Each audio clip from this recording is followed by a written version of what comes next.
प्रभु यीशु मसीह के नाम से सबको जय मसीह की। आज का वचन है रोमियो की पत्री उसका 14 अध्याय 12 वचन।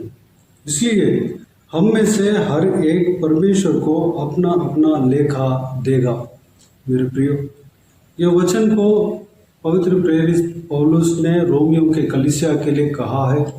पवित्र प्रेरित पौलुस यहाँ पर प्रभु यीशु मसीह का न्याय के विषय में कहते हुए हम देख सकते हैं, जैसे कि पवित्र बाइबल में लिखा हुआ है कि प्रभु यीशु एक दिन न्याय करेगा। इस सारे धरती में जितना भी जन है, जितना भी मनुष्य बनकर इंसान बनकर जन्म लिए हैं, उन सबका न्याय करने वाला है। सब लोग परमेश्वर प्रभु यीशु मसीह के सामने अपना अपना कर्म का लेखा देगा। यही प्रभु यीशु मसीह का वचन कहता है।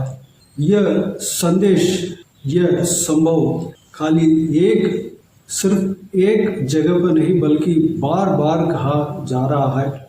पवित्र बाइबल में हम देखते हैं तो शुरू से लेकर अंत तक प्रभु यीशु मसीह का न्याय के विषय में कहते हुए हम देख सकते हैं। मेरे प्रियो, प्रभु यीशु न्याय करने वाला है। इस परमेश्वर का पवित्र बाइबल में हम बार बार हम देखते हैं कि प्रभु यीशु न्याय करने वाला है, प्रभु यीशु न्याय करेगा। यह संदेश पवित्र बाइबल में हमको बार बार पढ़ने को मिलता है। हर एक सुसमाचार के किताब में, ज़्यादातर पत्रियों में हम देख सकते हैं।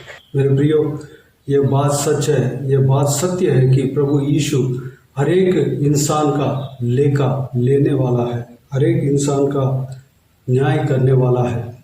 2000 साल पहले प्रभु यीशु मानव जाति को बचाने के लिए इंसान बनकर धरती में आया, क्रूस पर मारा गया, गाड़ा गया, तीसरे दिन मुर्दों में से जी उठा और स्वर्ग में उठा लिया गया। और प्रभु का वचन कहता है कि वह दोबारा आएगा, बादलों के बीच में आएगा। उनका दूसरे आगमन में प्रभु यीशु का न्याय होगा। यह अनुग्रह का समय है और एक न्याय का समय आएगा। वो समय खराई के साथ न्याय किया जाएगा। प्रभु यीशु न्याय करेंगे। 10 वचन में हम देखते हैं कि भाई को जो दोष लगाते हैं उनके बारे में यहाँ पर लिखा हुआ है। तू अपने भाई पर क्यों दोष लगाता है? क्या तू फिर क्यों अपने भाई को तुच्छ जानता है? हम सब के सब परमेश्वर के न्याय सिंहासन के सामने खड़े होंगे। 11 वचन, क्योंकि लिखा है, प्रभु कहता है, मेरे जीवन की सौगंध कि हर एक घुटना मेरे सामने टिकेगा और हर एक जीभ परमेश्वर को अंगीकार करेगी। मेरे प्रियो, वैसे तो हमारा कर्म का परमेश्वर लेगा ही। हमारा भले बुरे काम का जवाब परमेश्वर प्रभु यीशु को देना ही पड़ेगा। प्रभु यीशु उस भले बुरे काम का जो कुछ भी हमने किया है उसका प्रतिफल हमें देगा। एक बात यहाँ पर कहा गया कि भाई को दोष लगाना, हम अपने भाई, यानी कि यहाँ पर भाई के विषय में कहा गया है। एक तो हमारा शारीरिक रूप में सगे भाई हो सकते हैं, हमारा रिश्तेदार में भाई हो सकते हैं, या हमारा विश्वास के जीवन में जो भाई है, परमेश्वर के संतान लोग हैं, परमेश्वर से जो विश्वास करते हैं वह भी हमारा भाई बहन है। किसी के ऊपर भी हम जब दोष लगाते हैं उसके बारे में परमेश्वर प्रभु यीशु लेखा लेगा। मेरे प्रियो, हम किसी के ऊपर भी दोष नहीं लगाना चाहिए, क्योंकि हम खुद ही वह काम करते हैं। हम भी पापी थे। प्रभु यीशु ने अपने अनुग्रह से हमें बचाया, उस पाप से हमें बचाया। उनके अनुग्रह के द्वारा हम जीवित हैं, उनके अनुग्रह के द्वारा हम पाप से बचे हैं, श्राप से बचे हैं, बंधन से बचे हैं। इसका मतलब हम दूसरों को दोष लगाना अच्छी बात नहीं है, क्योंकि प्रभु यीशु सबके ऊपर में बरसाता है, सबके ऊपर अनुग्रह करने का इच्छा रखता है, आशा रखता है। हमारे सगे भाई जो अगर उद्धार नहीं पाया, वह प्रभु को नहीं जाना, वह प्रभु का वचन को नहीं जाना, वह गलत कर रहा है, तो हमें दूसरों के ऊपर दोष नहीं लगाना चाहिए, अपने भाई के ऊपर दोष नहीं लगाना चाहिए। जब वह हमारा शारीरिक रूप में जो भाई है, जो हमारा एक ही माँ के पेट में जो उत्पन्न हुए हैं, वो अगर गलत कर रहा है तो उनको समझा सकते हैं। प्रभु यीशु कहता है उनको आराम से समझा सकते हैं, या अगर वो नहीं माना तो एक दूसरे गवाही के बीच में बिठाकर उसको समझा सकते हैं। अगर नहीं माना तब भी नहीं माना, फिर भी नहीं माना, तो कलीसिया के बीच में, कलीसिया के लोगों के सामने उनको समझा सकते हैं। तब भी नहीं माना तो उनको हम और कुछ नहीं कर सकता, वो उनके लिए प्रार्थना ही करना है।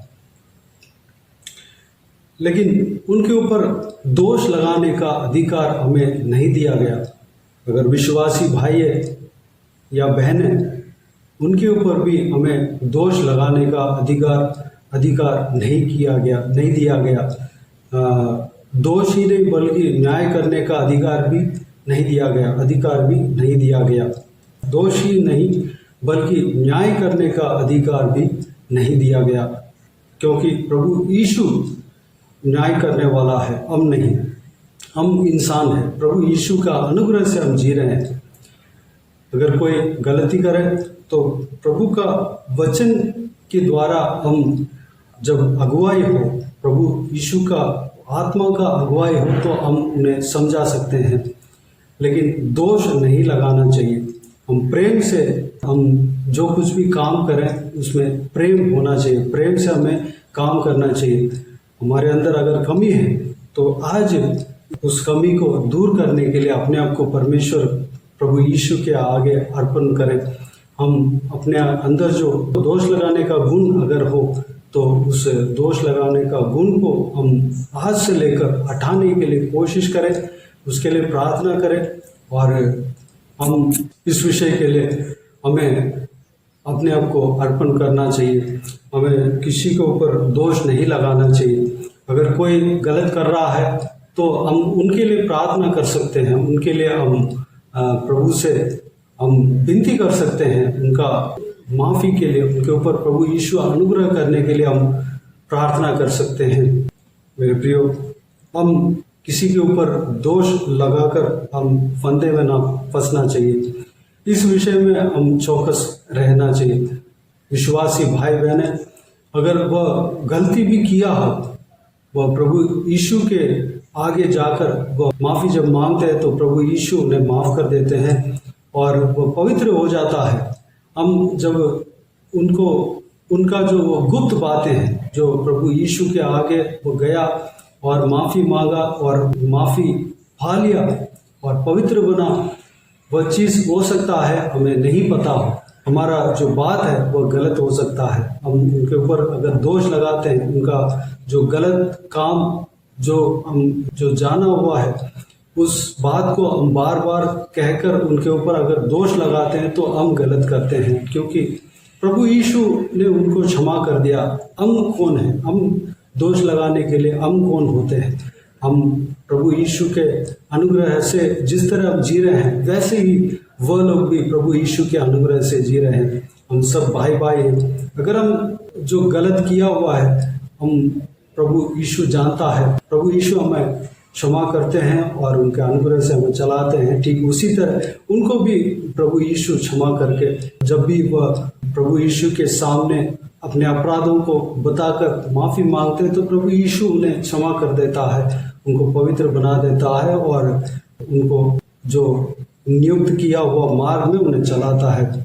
हम किसी के ऊपर दोष नहीं लगाना चाहिए। उसके लिए हम प्रभु यीशु के सामने अपने आप को सौंपना चाहिए। दूसरी बात यह कहा गया है, किसी भाई को तुच्छ नहीं जानना है। ये दो चीज इस 10 वचन में कहा गया है। किसी भाई को तुच्छ नहीं जानना चाहिए। प्रभु यीशु के चेलों को प्रभु यीशु ने इस तरह सिखाया कि जो व्यक्ति दीन बनकर रहता है वह प्रथम बनकर रहेगा, वह लीडर बनेगा। हमें एक दूसरे का दीन बने, हम एक दूसरे के सामने घमंड ना करें, हमको घमंड नहीं करना चाहिए। एक दूसरे को बड़ा बनकर हम नहीं रहना चाहिए, बल्कि एक दूसरे का सेवा करना चाहिए। अगर भाई भाई एक दूसरे भाई के लिए हम सेवा कर सकते हैं तब हमें परमेश्वर आशीष देगा, क्योंकि परमेश्वर को जो दीनता के साथ जो कोई भी जन रहते हैं वह ज्यादा परमेश्वर को आकर्षित करते हैं। जो कोई भी जन दीनता के साथ रहते हैं, दीन बनकर रहते हैं, वह गुण जो है परमेश्वर को आकर्षित करता है। परमेश्वर उस व्यक्ति के और नजर ज्यादा जाता है, क्योंकि प्रभु यीशु उस गुण को पसंद करता है। जो कोई भी जन दीन है, जो दीन बनकर रहता है, वह परमेश्वर का ज्यादा आशीष पाता है, क्योंकि परमेश्वर को हमने देखा है और परमेश्वर का वचन कहता है कि परमेश्वर का जो एक गुण पसंद नहीं है वह है घमंड। घमंड जो है परमेश्वर का खिलाफ है। उस बात को हमें जान लेना है। हमें किसी को तुच्छ नहीं जानना है, नीचा नहीं समझना है। हमारे पास जो कुछ भी है वह परमेश्वर का है। वैसे ही हम जो जी रहे हैं वह परमेश्वर के अनुग्रह से जी रहे हैं। हमारे पास जो कुछ भी मिला हुआ है, हमारे पास जो कुछ भी है वो परमेश्वर के हाथों से हमें दिया हुआ है, मिला हुआ है। दूसरों को हमें नहीं देखना है, दूसरों को आदर करना है, दूसरों को इज्जत देना है, उस बात में हमें कमी नहीं रखना चाहिए। तब हम परमेश्वर की ओर से बहुतायत से आशीष पा सकते हैं। मेरे प्रियो, हमें ये दोनों बातों में हम ध्यान में रखकर जब हम चलते हैं परमेश्वर से, हम बहुतायत से आशीष पाएंगे, आत्मिक आशीष पाएंगे, इस संसार के आशीष भी पाएंगे। सारा आशीष परमेश्वर हमें देगा और उनके अनुग्रह से हमें संभालेगा। तो आइए हम प्रार्थना करें। महान महान परमेश्वर पिता, दीन और नम्र करके आपके चरणों तले आते हैं। हम आपको धन्यवाद देते हैं परमेश्वर, अभी तक संभाला, बचाया, सुरक्षित रखा। आपको धन्यवाद देता हूँ परमेश्वर। पिताजी, इस वचन में जो कुछ भी हमने देखा है पिता, आपके इस बहुमूल्य वचन में जो कुछ भी हालेलुया कीमती बातें हैं, उस सारे बातों में परमेश्वर जो कुछ भी हमने मनन किया है पिता, उस बातों के अनुसार हम चलने के लिए अनुग्रह देना पिता। आप हमें न्याय करेंगे। एक वक्त आएगा जो आप न्याय का सिंहासन में बैठोगे और परमेश्वर आप हरेक जन का लेखा लेंगे परमेश्वर। हम जो कोई भी जन इस धरती में पैदा हुआ है, जन्म लिया है परमेश्वर, सब लोग आपके सिंहासन के सामने खड़े होकर अपने कर्म का लेखा देगा परमेश्वर। यह वचन, यह सत्य बातें परमेश्वर हम आपके बहुमूल्य वचन में बार बार हम पढ़ने को मिल रहा है पिता। धन्यवाद देता हूँ। वह सत्य वचन जरूर जल्दी पूरा होने वाला, आपको धन्यवाद देता हूँ परमेश्वर। आपके न्याय के दिन के लिए हम तैयार होने पाए, आपके सत्य वचन के अनुसार जो होने वाला है उस दिन के लिए हम तैयार होने पाए परमेश्वर। अनुग्रह देना पिता परमेश्वर। इस वचन में जो हमने 10 वचन में जो हमने 2 बातें हमने देखा है पिता, अपने भाई को, चाहे कोई भी भाई हो परमेश्वर, चाहे शारीरिक रीति में, संसार के रीति में जो भाई हो, संसारिक रीति में जो हमारे रिश्तेदारों में जो भाई हो, खून के रिश्ते में भाई हो, एक ही माँ से उत्पन्न हुए हो, या आत्मिक रीति में, आत्मिक तौर पे जो भाई हो या बहन हो परमेश्वर, किसी के ऊपर हम दोष नहीं लगाना चाहिए पिता। अनुग्रह देना पिता परमेश्वर। हम आपके अनुग्रह से हम परमेश्वर जी रहे हैं पिता। हालेलुया, धन्यवाद। वह गुण हमारे अंदर देना। अगर किसी के ऊपर गुस्सा है, किसी के ऊपर हमारे अंदर कड़वाहट है, सारा कड़वाहट को, सारा दुश्मनी को हमारे अंदर से दूर करना। हालेलुया परमेश्वर, धन्यवाद। विरोध को हमारे अंदर से दूर करना पिता। हम किसी को दोष नहीं लगाना चाहिए परमेश्वर, किसी को हम तुच्छ नहीं जानना चाहिए परमेश्वर।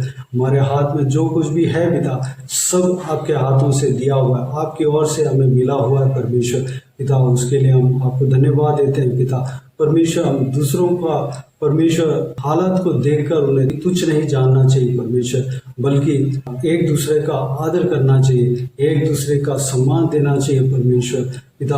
दीनता के साथ रहना चाहिए। अनुग्रह देना पिता। हालेलुया। उनका तरक्की के लिए, आशीष के लिए हम प्रार्थना करना चाहिए पिता। अनुग्रह देना परमेश्वर। दूसरों का उद्धार के लिए प्रार्थना करने के लिए अनुग्रह देना पिता परमेश्वर लोग अगर गलत करते हैं तो उनको दोष नहीं लगाने पाए, बल्कि उनका उद्धार के लिए आप प्रयास करने पाए। पिता अनुग्रह देना। पिता धन्यवाद देता हूँ। सबको आशीष देना, संभालना, ये दोनों बातें हमारे जीवन में हालेलुया परमेश्वर अमल में लाने के लिए अनुग्रह देना। पिता धन्यवाद देता हूँ। सारा व्यूअर्स को, जो कोई भी जन इस वीडियो को देख रहे हैं परमेश्वर, सबको परमेश्वर इसी तरह आशीष देंगे, अनुग्रह करेंगे। धन्यवाद देता हूँ। आपके अनुग्रह हमारे ऊपर हमेशा के लिए बने रहने पाए।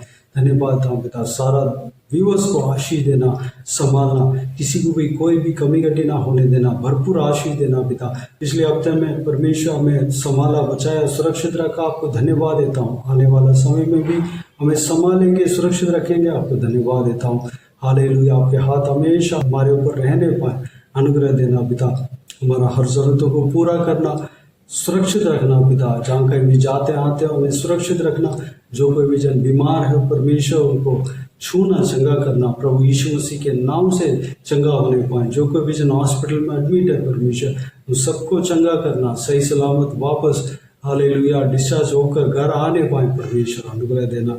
बाकी सारे बातों का आपके हाथ में सौंपते हैं। सारा आदर महिमा जलाल आपको मिलती रहे। सारा दुआ प्रार्थना को प्रभु यीशु मसीह के नाम से मांगते हैं, सुन और ग्रहण कर।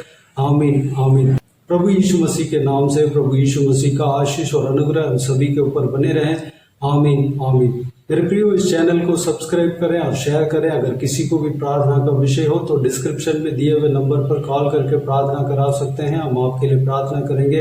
आप अपने व्यक्तिगत प्रार्थना में हमारे लिए प्रार्थना कीजिए। इस सेवकाई के लिए, इस सेवकाई का उन्नति के लिए, सेवकाई में जुड़े हुए हर एक जन के लिए, हर एक आत्मिक उन्नति के लिए, तरक्की के लिए, आत्मिक आशीष के लिए, संसारिक आशीष के लिए, पारिवारिक आशीष के लिए प्रार्थना कीजिए।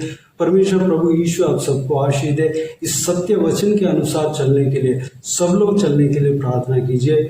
इस सेवकाई के द्वारा परमेश्वर आपके जीवन में कार्य किया हो वो भी हम बता सकते हैं, ताकि हम सब मिलकर परमेश्वर को धन्यवाद दे सके, महिमा कर सके। प्रभु यीशु आप सबको आशीष दे। आमीन आमीन।